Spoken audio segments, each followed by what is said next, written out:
I am here tonight with someone super, super special. This is Durell Anthony, in case you don't know. Durell is here in San Diego. He is a soul singer and songwriter. Born and raised in Atchison, Kansas, he has been a staple in the private music scene here in San Diego for, let's see, I don't know, since 2010. And I know this to be true because not only is Durell my friend, he is my bandmate. He is a lead singer in the Mighty Untouchables, been with us since 2018. Durell, you've done some really, really killer backup gigs. I'm looking at some of the people that you've backed up, like Karl Denson from the Rolling Stones, John Elefante. I was there with you on that one. Yeah. Wall, Bun B, Slim Thug, Yolonda Adams and Carrie Underwood. That was a major one recently, huh? Yeah. So he's got all this going on, and along with that, he's also a solo artist. He's been working on some new stuff, and he has a new single coming out on Father's Day. So let's start out with that. Tell me what all that's about and what you've been doing. Yeah. Well, thanks for having me. Glad to be here. Uh, I'll try not to be awkward. Would you please? uh, so yeah, I wrote a song. Well, let me backtrack. I'm married with two kids. Been married for 7 years, and we have a daughter, Kaden, who's 4, and a son, Cameron, who will be 1 in July. And I wrote a song maybe like a year and a half, almost 2 years ago for my daughter. Mm-hmm. And I'm sure you've done this before, but you start something and then you get busy and you don't really get to it. And so I finally got a chance to finish the song, and it's called Speechless. And it's just a song I wrote for my girl. There's just something about just that father-daughter connection. And her and I have been pretty close the past 4 years. And so I wanted to write about it. And I finally got the song done, and I'm excited to share it with everyone on Father's Day. Oh, that's so awesome. You Yeah. have some other stuff coming out too, though. You've been working on some others. Yeah. So I've been trying to use this whole quarantine time just to be productive. Yeah. So I'm trying to really push out 2 more songs in addition to Speechless by the end of the year. And then I'm working on an EP for next year. So a good friend of mine, Tonga Ross Mao, he's a great producer and instrumentalist and songwriter. And he and I are working on some songs together for next year. So just trying to make the most of this crazy time that we're in. So, Yeah. What else have you been doing? What's your day like oh. during quarantine? So my wife is a nurse, so shout out to her for being on the Yeah. front lines, and her and so many other people who are working hard for us right now. So I have my kids during the day, and it's daddy daycare all day, every day until my wife gets home. I try to not spend a lot of time in front of the TV, but it's so hard. It's so tempted to just kind of Yeah. mellow out and not do anything. But we go for walks. We do what we can. We try to get outside, and my daughter, she loves to run around, and so we just try to do what we can without invading other people's space with the social distancing and everything. So yeah, we do what we can. Yeah. So you had mentioned to me on a meeting that we were having with the band that you really dove into working on the piano. So I mean, Yeah, you've played all this time, but you've dedicated some major time to that, right? How's totally. that I coming think along? it's coming along well. I've always kind of played. I've always loved the piano, and I grew up in church. So as a kid, when you're growing up in Black church, even if you don't really have an option but to help out in church. So like early on, I was singing, I was playing drums, I picked up keys a little bit. So I've always kind of had a love for the piano. And so through over the years, singing just became more of a priority, and that's how I was able to feed my family. So piano just took a back seat. But now at this time, like, man, I might as well just kind of dig deep and start playing again, and hopefully get to the place where I can just play for myself on gigs. I love doing duo gigs with my friends who play for me, but it would be cool if I can go out and kind of, I guess, step out on fear a little bit and Yeah. just try to play for myself and see what happens. So yeah, I've been putting a lot of time in every day. That's great. I started in on it and then I kind of backed away from it and then I started in on it again. Why? You should do it. You can totally do it. I'm trying. I I'm gonna really give am, you, but this is my face, so I'm gonna give you the yeah. my face. Oh my God. Well, you know what? I know you and I have talked a lot about this where, um, sometimes, especially with piano skills like that, if you don't have a something really holding you accountable to work on that, like having a gig book to play piano and sing. There's nothing, more motivating than that. And you've pretty much done that. I mean, you've had some duo gigs and you've, been committed to just sitting down at the piano and doing it. Yeah, and it's hard work, Yeah. and I'm taking a totally different approach than a lot of our friends who really play. Shout out to Bobby and everybody that we know in the Yeah. community that really they do this for a living. And so just seeing that side of it is like, man, this is hard work. Mm-hmm. And but when you see just the progress, it's rewarding. And so I'm not exactly where what I want to be, but every day I feel a little bit better about it. Mm-hmm. And it's coming along. But you should Yeah. totally do it. You should totally do I'm trying. it. So tell me, speaking of musical skills, what is your educational background in music? Where are you coming from with that? Was it institutional? Was it private stuff? And where are you going with it? How do you continue to learn and, work on your craft? Yeah. So like I mentioned, I grew up in the church, and that's honestly where a lot of it comes from. I feel as a singer, singing in choirs, and that's kind of where I developed my ear. Mm-hmm. That's where I was able to learn how to harmonize and just pick up on just rhythm and kind of like the foundation for I think what has kind of allowed me to get this far. But in addition to singing, I also was in band. I played trumpet from elementary all the way through high Know school. Yeah, I that? don't tell people that because I don't consider myself a trumpet player, but I did play trumpet for many years. Wow. I played drums for many years. I was even a paid drummer at one point. Imagine that. Whoa. Yeah, but so yeah, I have a little classical training. I took lessons as a kid, but and like I said, band and stuff. But once I got to college, I think I took one theory class and that was it. Mm-hmm. Music theory was so hard for me. Like I tend to rely on my ears and Yeah. just a different approach. So I kind of It's kick a lot. myself now. Yeah, it's a lot. It's a lot, and you would know for sure. But I kind of kick myself now because knowing what I know now, I mean, like I should have just majored in music and just Really? did all the hard work. Yeah. Do you do You you really know, feel that way that you wish you had?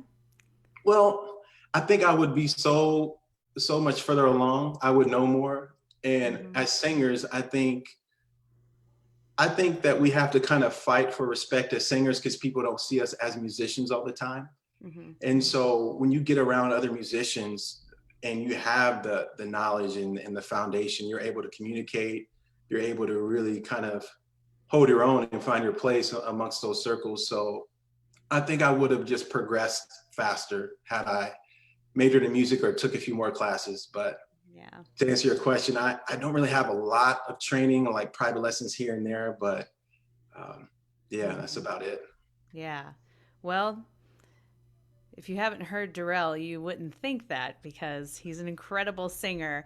In fact, I'm gonna link up a new song that we did with the Mighty Untouchables with him recently, singing leads on it. It's a Stevie Wonder song, and he just killed it. Um, Thank you. Little story about Durell in the recording studio. We had this monster of a day recording. I mean, it was like at a breakneck pace, and we didn't even think we were going to get to this song. We didn't even think we were going to be able to, we weren't going to have any time left in the day to do it. So at the ninth hour, he decides, to go into the vocal booth and start recording. He steps up, sings the song 3 full passes through. I think it was 3. And every single pass was perfection. We could have used any one of those passes in its entirety, and it would have been a treasure. It was incredible. I was out in the control room. Mike was there. I think Mark was there too, and we were crying. It was so incredible. So you're amazing in the studio. And I don't know how you feel, but I get so intimidated when I walk into a studio, because you and I both know when you're singing live, it's adrenaline, you're feeding off the crowd, and depending on how the mix is in the room, where the room is, you could make so many mistakes and people won't even hear. Yeah. But when you're in the studio behind that mic with headphones on, it's like there's nothing you can hide. So thank you for saying that. I get so intimidated in there, but I appreciate the compliment. Well, you were incredible. And I know singing live, it's so much more forgiving. And our bandmates are busy doing their jobs. Yet when we're in the studio, they're all at the window watching us. Yeah. Waiting, watching, judging. And they're going to be honest. Mike, oh yeah, all the way real. Mike and Mark and Bobby, and shout out to our band, man. Love our band. Yeah, it has. It's been a recording with the band is great. There's a lot of oh man, with Mike Holguin, he's really an incredible producer, and all the guys just contribute, so much. It's really amazing. Absolutely. Yeah. So, have you set up a home recording studio? I finally got my setup, and I feel so ashamed. It's taken me so long, like, to have a recording set up at my house, one that is competitive, like, to be able to really get the sound that I want and compete with other recordings. But yes, I finally got a new mic and I got everything going, and I'm good to go. That's finally great. Tell us about that new microphone. It's so great. The Shure SM7B. It's a mic that I've been hearing about forever, and I recorded on it at Allen's studio a couple years back, and I think I recorded Love's in Need on that mic. I don't remember, but it's just a great mic. And for my setup, my house, like, I don't really have my room treated for acoustically, and I got kids, and so just the microphone itself is perfect for my setup, and it just kind of picks up right in front of my mouth, and no other sounds. Is great. What do you think? I know you picked up one too. So how are you feeling about it? I did. It is on its way to me as we speak. Right. So I haven't even gotten to use it yet, but I can't wait. It was on back order, so it took a couple extra days, but I am eagerly awaiting its arrival. Yeah, I love it. Yeah, that's so cool. So what do you think you'll do with it? I mean, what are your intentions recording at home? Are you thinking about, doing some of your own your own personal stuff? Or are you thinking of live streaming, or what's I just want to have it just so I can, if I get a call for something, because you know how it is in this industry, you can get a random call at any time, like, hey, can you sing on this, or are you down to collab on this? And I just want to be ready for anything, whether that is session work or my own stuff, or I even thought about starting a YouTube channel and, like, doing covers. Yeah. So yeah, I just want to just have it so I can use it for whatever I need. Yeah, that's so cool. And I think now more than ever, singers in any professional capacity, I think it's really critical right now that we really get our acts together, having, home recording capabilities and just using this time to figure it all out and kind of, you know, perfect our methods with it and, figure out treating the rooms and everything. So, well, if you want to make good use of the time, I'd be setting up, because the future of, live performing, I think it's coming back, of course, but when and where is really uncertain, Right. Yeah. Right. What are you thinking about that? Do you have any predictions of, when you think we're going to be back and what it'll be like, how it'll be changed? It's so up in the air, and I just find myself just overwhelmed anytime I try to think about it. And I it's so hard to tell, right? Because with what we do, it's not just like going to a restaurant to sit down and eat. With what we do, we require large crowds and big gatherings. And it just seems like there's so much unrest right now with COVID, because we don't know if there's going to be a fall outbreak. We don't know. But if I were to put some kind of timeline, I would say maybe back and running by October, November. Yeah. What do you think? I think you're right. I really do. Yeah. And I think, so we have some opportunities on the horizon to do these live stream events. And, what that looks like is having the band in a secondary location and obviously miking everything up and live streaming it to either broadcasting it to a larger group or, a smaller group. And I'm extremely grateful that opportunity is even available to us. But it's not something we've ever done. Right. And, the way our show is set up, it's so much, it's so fueled by the chemistry that we have with an audience. Absolutely. And the feel and the energy of that. So I wonder, how that will change our show and how all that will be. So I'm down to do it, but I'm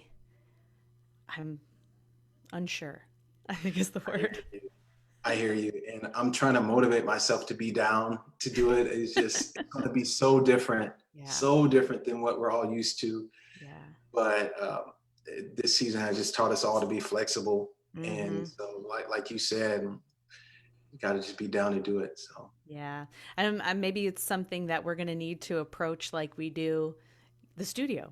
It is a completely different animal being in the studio doing that than it is in our live performances. Right. So, might be that we're just going to have to get into that mental space. Yeah. I always wonder, so who do we look at when we're doing those live streams? Right. Do we just stare at the camera, or do we just, I don't know, how does that work? It's going to be interesting. We'll see how it goes. But. I don't know. But at least we won't have anyone asking to sit in. Well, show the people. Show the people what happens when they ask to sit in. Here's my face. When people ask to sit in. Yeah. Basically what that means is no, you can't. And I know I'm such a jerk for it, but that whole thing, that's a whole conversation we can have right there. People sitting in with the band. I have some feelings about that. And I guess that depends even on the event, right? It depends on the show, but yeah. It's such a slippery slope because you just never know who's walking up there and you never know what's going to happen. And in our case, we've had some really cool, we've had some cool things happen. Some people get up that have just really, surprised us. But sometimes some doozies. Not impressive at all.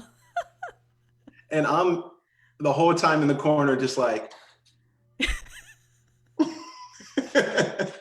but like you said, sometimes it works out. And I guess my thinking is like, it's better if no one sits in. That way we know we'll never have an issue. Yeah. But if you have a great bride and groom that are amazing, and in Yes. that one case we had, I think his name is Tyler, who was a really good drummer. The Yeah. groom, the Yes. groom named Tyler, phenomenal drummer, came up Yeah. and like killed it. Like, so cases like that, it works out great. But Mm-hmm. yeah, it's hit or miss. I know I'm such a jerk for it, but it's it's hit or No, miss. you're not a jerk. I feel the same way, but this is my face when they ask. It is your face, absolutely. Yeah. And I'm looking at you like, Danielle, really? Like, really? Oh my gosh, so Good much fun. times, man. I think that's going to be, one of the things that I miss the most this year is the summer concerts, because that's really the time of the year that we get to have so much interaction, with the crowd. I mean, of course we do at weddings and corporate events and everything, but there's just something about the vibe and the atmosphere of these outdoor concerts that we get. It's so family oriented. Everybody's there to have fun. It's very low pressure, and it's just, I don't know. I'm really, really gonna miss that. Yeah, I agree. And so much fun.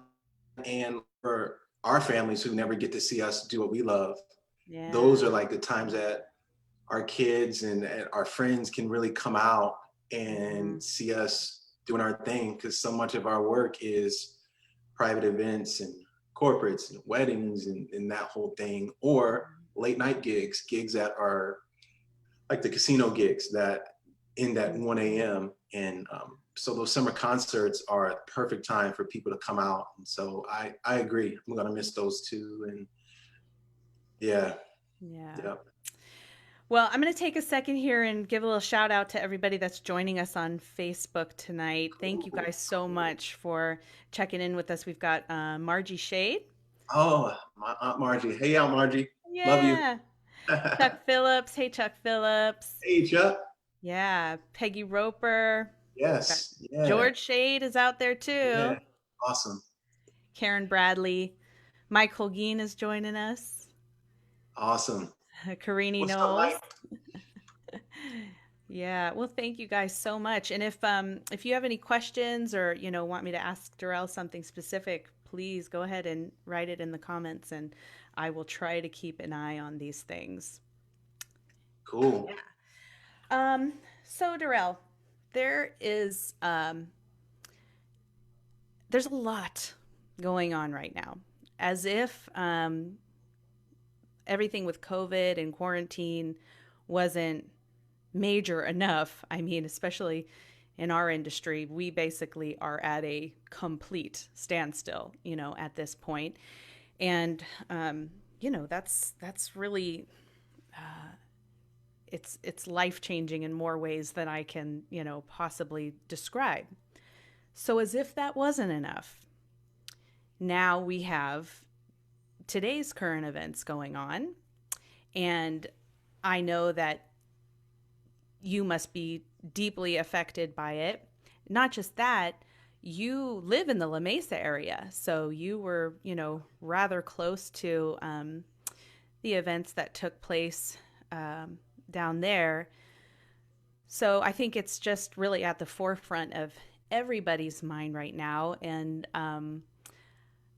I guess I'll just start by asking, how are you doing? How's your heart? And how is your family handling everything?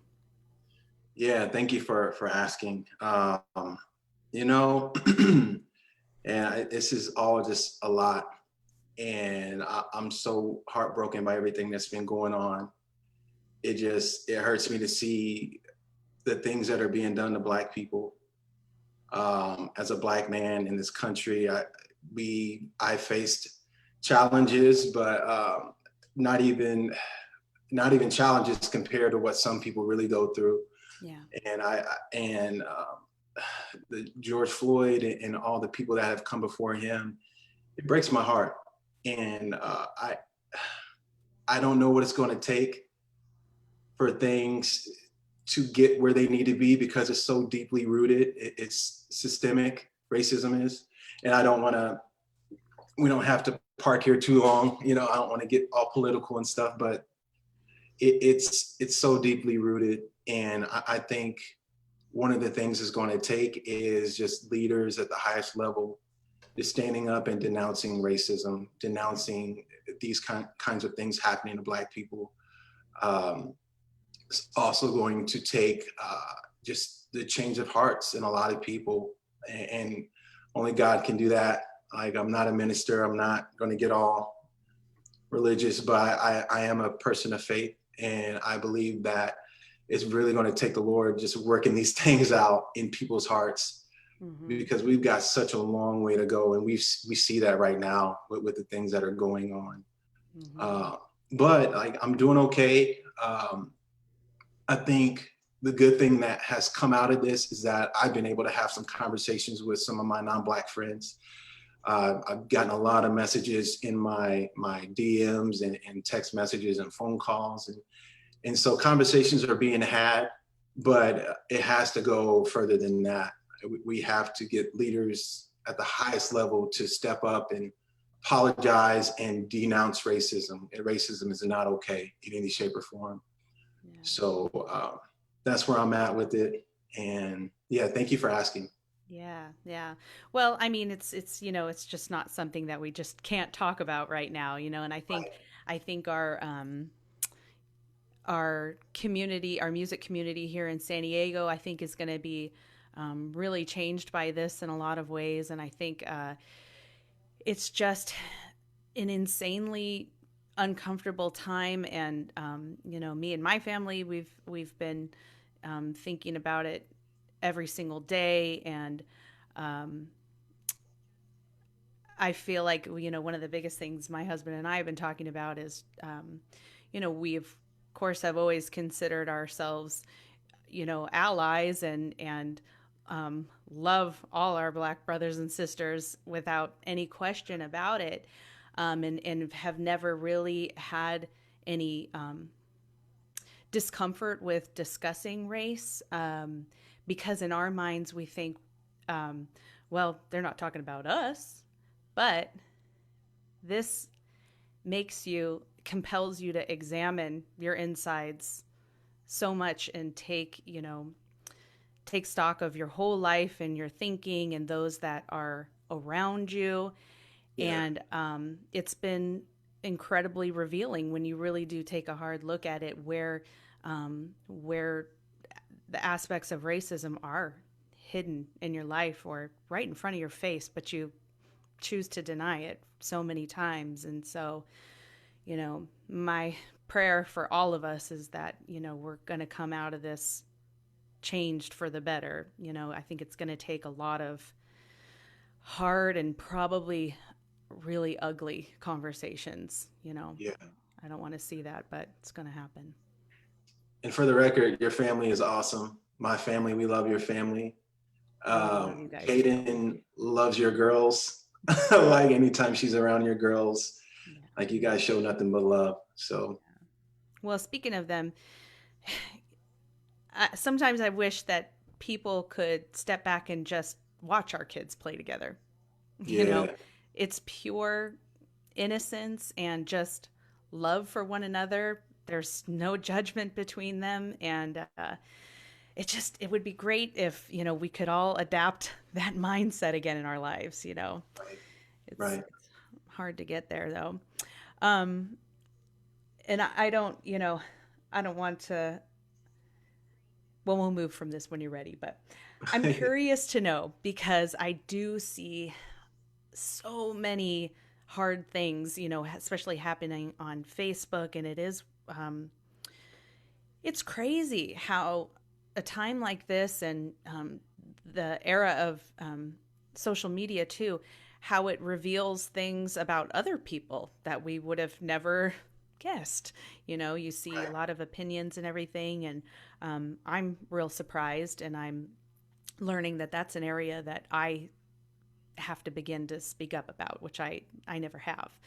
But I'm curious, One thing that I keep seeing over and over again is a lot of times when Black Lives Matter is put into a post and everything, I'm seeing so many responses of all lives matter. And I'm curious to know, how do you feel about that? How Yeah. does that make you Well, feel? well, Black lives absolutely matter, for one. And I think people are so caught up in their own, and when I say people, I guess I mean non-Black people. People, they're so caught up in their own worlds, is that we know that your lives matter. We know that all lives matter, but we're saying, like, when you look at the past 300, 400 years, our lives haven't really mattered as Black people.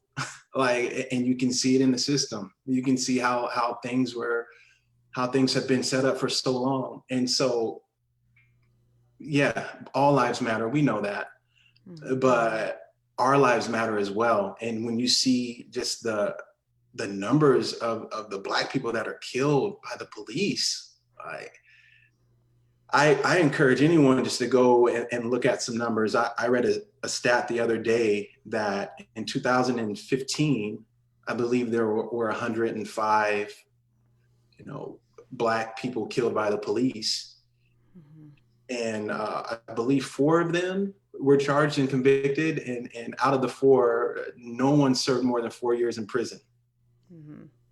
That's why Black Lives Matter. When you read stats like that, or when you just see the wealth inequality and housing discrimination, and I can go on and on. I ain't no scholar, but anyone can look up the numbers. And so when I see people that say all lives matter, I mean, whatever. Yeah, they do. We know that. But in this case, Black lives matter just because of what's going on. And it's so everyone can see what's going on. Yeah. Yeah. Everyone is seeing it in a lot of different ways, though, apparently. Right. And that's the thing. Yeah. Yeah. Yep. Yeah. Well, I'm I'm praying for all of us. I really am. And I, again, my biggest prayer is that it is something that, as a nation and just as people, that will finally confront, no matter how uncomfortable it is. I think that social media has played in so much to our lives, and it has kind of trained us to be very, what's the word? Mechanical or calculating with the way we respond to things, because if you say something or give your opinion online, you are putting yourself at great risk of being torn apart. Right. So, because of that, I think a lot of people have shied away from being confrontational, and I think it's begun to change us on the inside too. So when we are with people in person, we're feeling that hesitation, to say anything, because I think we've become more fearful of, having those uncomfortable conversations. And so, Yeah. I think it is just time that we, start that conversation again. And this is a perfect example of that, of just us talking about it and getting each other's ideas on it. That's where it starts. Yeah. That's honestly where it starts. So, Mm-hmm. Yeah. Where do you think, you don't need to call anyone's name out or anything, but where do you think we need to see changes in our music community in San Diego around this? mm, You think we need changes in what's being talked about in the green room, or do we need changes on how people are getting hired or considered for gigs, or, what are your thoughts it's a on that? great question. Wow, that's a great question. I don't know. I don't know how to answer that. I guess I've never, like, I've been in San Diego for about 10 years. I've been a part of this music community. Um, and that's also when I would say I started as a professional, because I sang a lot back home in Kansas, but I wasn't out gigging like I am now. And ever since I've been in San Diego, the music community has been really good to me. I haven't really had any any weird racial vibes since I've been here. Yeah. But yeah, I think just that's such a good question. I think hopefully people would just understand that it's really just the golden rule, right? It's a rule that we learn as kids. I'm learning now at 34. Everything I learned as a kid is so true and it applies on so many levels. Yeah. And if you just treat people the way you want to be treated, like that's for me, I think that's why I've been able to do the things that I've done is just treating people the way I want to be treated and not just racially, but just as a musician, our reputations are so important. And so much of getting hired as a musician is not even related to music. Yes. It is just how you treat people. Are you going to be weird on gigs? Are you going to be the person that everyone wants to be around? Are you going to be dressed right? Are you going to know the songs? So I think to answer your question, I would say, yeah, just the golden rule: treat people how you want to be treated, man, no matter what they look like Yes. or what they could do for you. Yeah. So I don't know if that answers your question, but that was such a Yeah, good question. I was trying to it figure does. out how to. Yeah. Well, I mean, I'm sure there are things, but I hope that, within our community, and I definitely get this sense that, we'll all think about it. We're going to be thinking about it and, examining ourselves and our own lives. But, I think that's a great answer. Treat others the way you want to be treated is almost the answer across the board to just about any relational problem we could face in our entire lives. Yeah. It is the answer. Yeah. Oh my gosh. Well, um, so you mentioned about people getting hired because they want to work with people who are cool and good to be around. Um, and I think as a coach in my own practice, that is one of the biggest things that I emphasize all the time is that in this industry, more often than not, people hire the person and the skills come after that.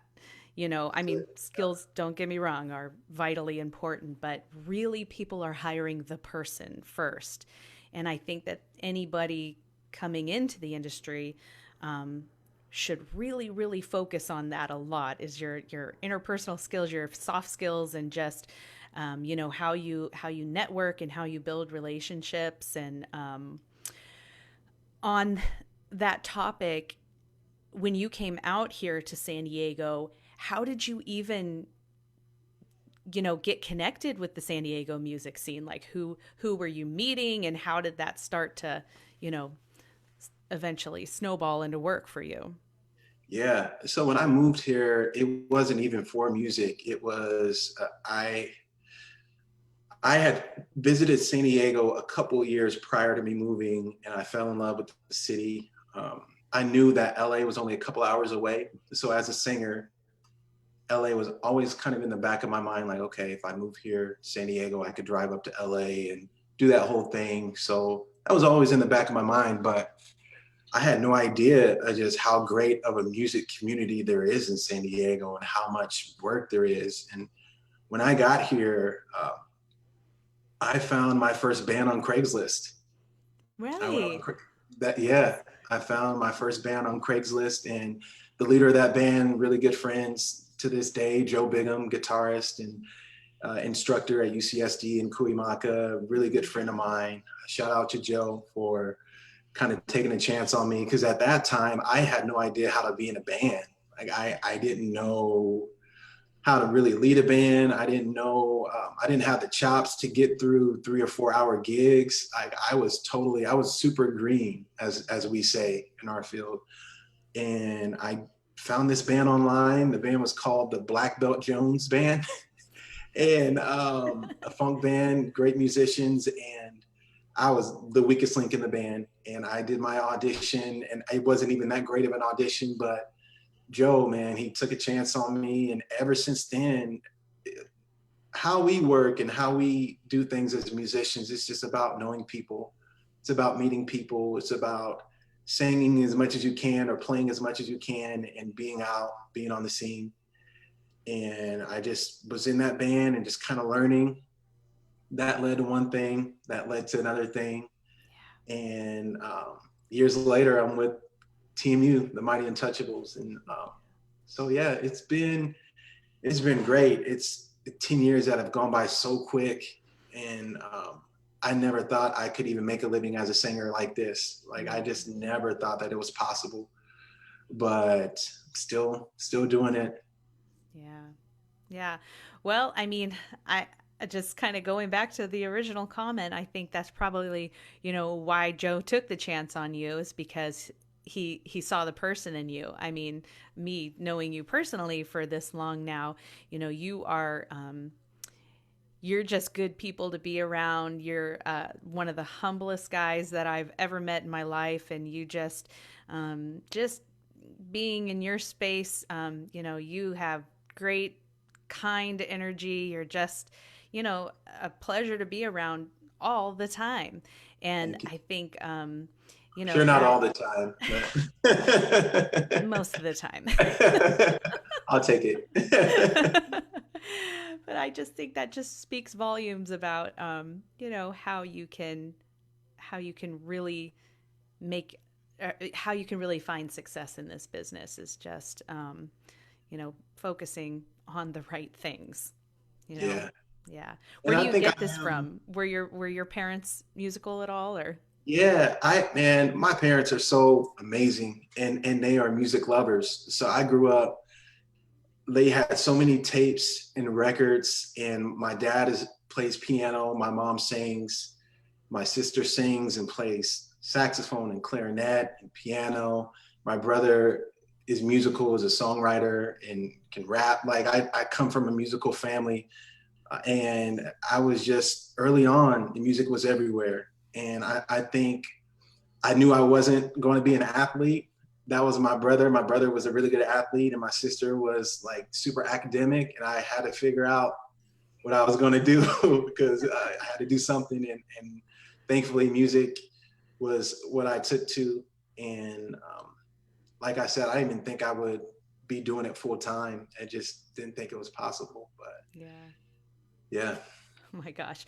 Well, speaking of Joe, he's joined us here on Facebook, and he just wants to add that Dr. he Joe hired you because you're a beautiful man, and you brought in a lot of tips. Oh. Shout out to Joe, man. That dude, yeah. Yeah, really good friend of mine to this day, super talented guitar player, him and his family, just amazing people. So yeah.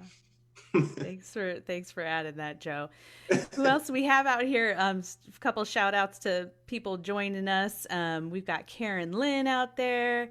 Hey. Willie Mae Cooper, Patty Swink, Bobby Cressy. Hey, Bobby. What's up, Bobby? Melinda Silva. Your beautiful wife, Kim, is with us. Cool. Shout out to Kim again. Yes. Out on the front lines. How is she doing? She's good. Kim, she's so tough. She's like the toughest person I know. And she has the best heart of anybody that I know. She is just a wonderful person on the inside and outside. And not only is she working with COVID patients, but she works in hospice. Mm-hmm. And so that is a whole nother thing in itself. And she's amazing. She is strong. Like, she never really complains about her job. She loves what she does. She's really supportive of me and my aspirations as a musician. And so, yeah, she's great. Yeah, she is. I think I get on her nerves. I know I drive her crazy sometimes, but I can't even see how that's possible. Speaking of Kim and the family, so you and I talk about this all the time because we have young kids. My daughters are 6 and 7. Yours are even younger. How old are the kids at this point? Caden's 4 and Cam he'll be 1 July 15th. Yeah. Or 12 months. I don't know what is it 12 months? Is that what people say until they're like 24 months? I have to say by month, right? Or can I just say one? What's socially acceptable? I'm not sure. I'll have to I'll think say about 12 that. months. He'll be 12 months. He's like 52 weeks old. Yeah, right. So something that you and I talk a lot about, and now we have Bobby, who also has a young daughter. This is a tough business to have kids in. It's really, really hard because our schedules are so irregular. The hours are irregular, and you know, thank God for us that we have spouses who are incredibly understanding and supportive of what we do, and so they're willing to work through that and come up with the creative schedules that we need to. But there's a lot that goes into that, and can you talk about what that's been like for you and what challenges you've had with that, and just all of the childcare and trying to be creative when you're at home with children running around, and how do you work with it? Oh man, I try to take things day by day, because if I try to think too far out, I can just get overwhelmed. But yeah, shout out to our spouses for just being understanding, because it's crazy, and you never know what the month is going to look like. It just day to day, week to week, month to month with what we do. We could have some months that are really slamming, like August, July, like that time a year can be slamming, everything is great, and then November comes around and it's like, I don't know where the gigs are. So but I think one of the things that has helped is when my wife and kids like just see me doing what I love, and when they see that, yeah, you can make a living doing what you love to do. It's not really even about me. It's about showing my kids like, hey, when you grow up, if you want to work a 9 to 5, and if you want to be in the office, if you want to do that, that's fine. There's nothing wrong with that. But hey, if you want to really do something artistic or creative, you can absolutely do that. You have to just work at it and put yourself in a position to make it happen. So although it can be difficult balancing time, because sometimes my wife and I, we won't spend any time together because I'm working weekend, or we're working weekends, and she works it's just, our schedules are flip flop. Yeah. But so in those times where we're not spending time together, I just have to think like, okay, all this is for the good. Like I'm doing what I love, and I'm taking care of my family, and my kids are seeing that, hey, like you can do what you love to do. So as difficult as it is, and as challenging as it can be to find time to spend together as family, there are so many benefits and so many great things that come with doing what we do. Yeah, that's so true. And I think when my daughters were very young, they're very close in age, so it was almost like they were newborns all at the same time. But as a mom going off to work, it just was so conflicting. I missed them so much, and I felt like I was missing so much. But I got to a point where I really recognized the fact that I love what I do. I love what I do. And if I have to be away from my kids, my mind is going to be there, and I'm going to make the most of it. And I'm going to be where I need to be. And then as they've gotten older, I really want the girls to see me.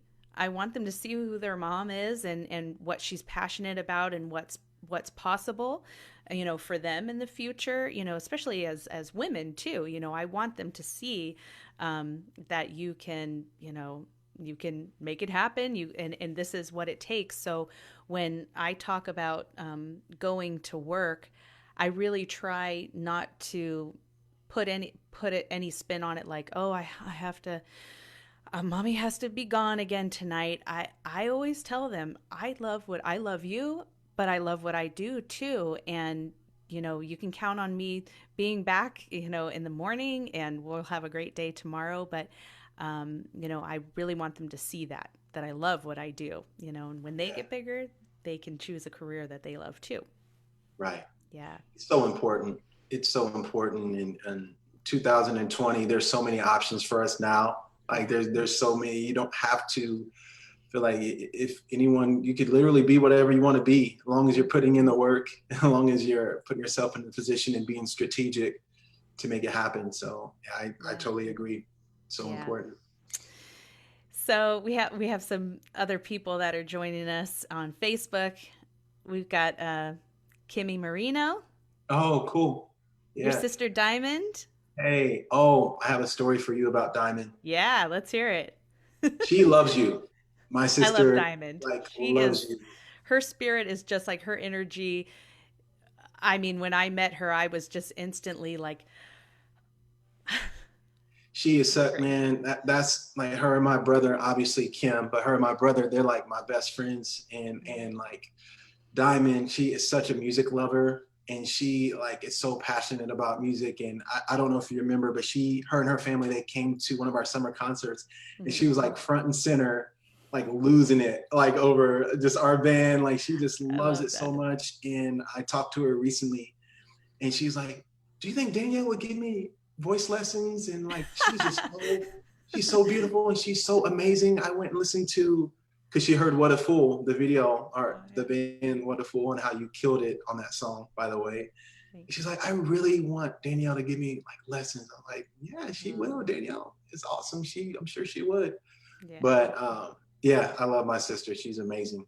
She is. I'd love to spend that time with you, by the way, Diamond. Yeah. That's so cool. I know you know, there's just nothing like being able to do shows like that and have, you know, our families come out. Um, I sometimes think that you know, they may not know just how much that means to us, you know, to have Right. them there, because most of what we do obviously is for clients and everything. But, you know, especially during the summer when we get to see the families out there, it means so much. Yeah. Yeah. Hey, we also have Nancy Cressy. That's Bobby's mom. Hey, Hey. Nancy. My friend Michelle is out there. Hey, Michelle. And Melissa Goulet, she is, Hey. yeah, she's a mutual friend of ours, Yes. which was happening before we even knew each other. Yeah. Yeah. Uh, That was a cool job. Like prior to singing full time, I worked at a really great school in El Cajon, a school for disabled adults, and got a chance to work with Melissa and alongside some great staff and doing very meaningful work. So that was a really cool couple of years working over yeah. there. Yeah. What do you think was you know, you had a you got a degree, you went into a totally different field than music. You've had all kinds of, you know, different um jobs, and you've worn a lot of different hats. What was the thing that put you full time in music? How did you make that, you know, leap? Yeah, And would it you was go back if you had to? no. as much as I've had some really cool jobs. I think the coolest job I ever had, and this is where I met my wife. I worked at a kids weight loss camp. And that was like, I'd never done anything like that before until I did that. That was the summer. I did it for 2 or 3 summers. The second summer was when I met Kim, and that was here in San Diego. So that was probably the coolest job that I had outside of music.